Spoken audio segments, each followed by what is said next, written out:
Rakyat nggak boleh bicara, mulutnya diplester, itu malah berbahaya.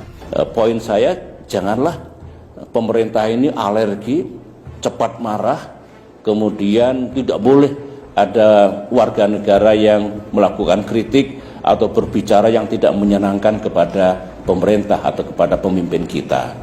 Sekaligus dalam hal ini kepada Pak Luhut Panjaitan, sahabat saya juga, mungkin harus mengurangi pemerintah ini mengeluarkan statement yang nadanya ancaman, ya. Tidak baiklah. Ya memang pemerintah punya kekuasaan, Pak Jokowi punya kekuasaan, tetapi kekuasaan ini kan bukan untuk menakut-nakuti rakyat, untuk mengancam siapapun. Kalau misalkan pemerintah ingin menyampaikan, sampaikan dengan baik. Sangat bisa ditempuh cara-cara seperti itu. Jadi pesan saya adalah, atau harapan lah ya, kalau pesan dikira nanti berlebihan, harapan saya rakyat punya hak untuk menyampaikan kritik pandangannya, ketidaksukaannya kepada negara.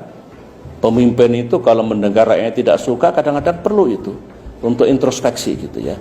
Jadi sekali lagi harapan saya, kalau saudara-saudara saya rakyat Indonesia yang menyampaikan kritik, ya kritik yang proporsional. Kalau statement yang seperti pemerintah berbohong tentu harus disertai bukti. Tapi silakan gunakan untuk kepentingan bangsa kita. Nah, harapan saya untuk pemerintah ya tidak perlu arogans, ya tidak perlu saya punya kekuasaan, awas saya lakukan sesuatu nanti. Begitu harusnya. BIN intelijen tidak boleh menakut-nakuti rakyat. Polisi itu malah mengayomi rakyat dan tentu memberantas kejahatan. Jadi bikinlah hubungan yang baik negara dengan rakyat. Itu fundamental.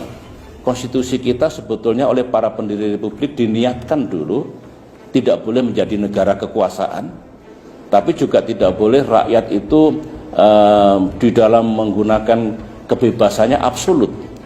Ayo bareng-bareng, jangan kelewat batas. Kalau itu yang terjadi di masa depan ini akan baik. Dulu saya memimpin kurang apa?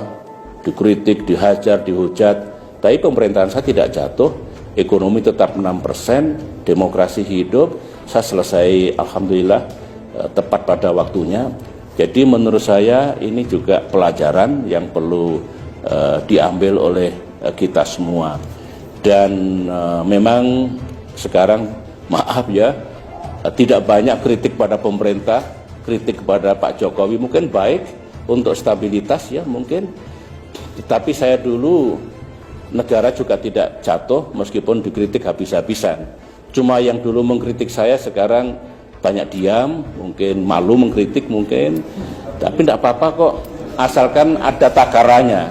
Ada takarannya, tidak kelewat batas dan jangan fitnah. Tidak boleh menfitnah presiden. Tidak boleh. Tetapi penguasa tidak boleh sangat arogans dan niatnya untuk melakukan pembungkaman terhadap rakyat yang ingin menyampaikan pandangannya. Bawa ajalah ke suasana kekeluargaan gitu. Meskipun hukum ditegakkan kalau sudah kelewat batas. Kalau sudah fitnah ya harus kita gunakan. Saya juga begitu dulu. Dikritik 1000 kali, dihujat ribuan kali. Saya masih sabar, tapi kalau fitnah mesti saya bawa ke ranah hukum. Terima kasih. Saya kira begitu dulu ya.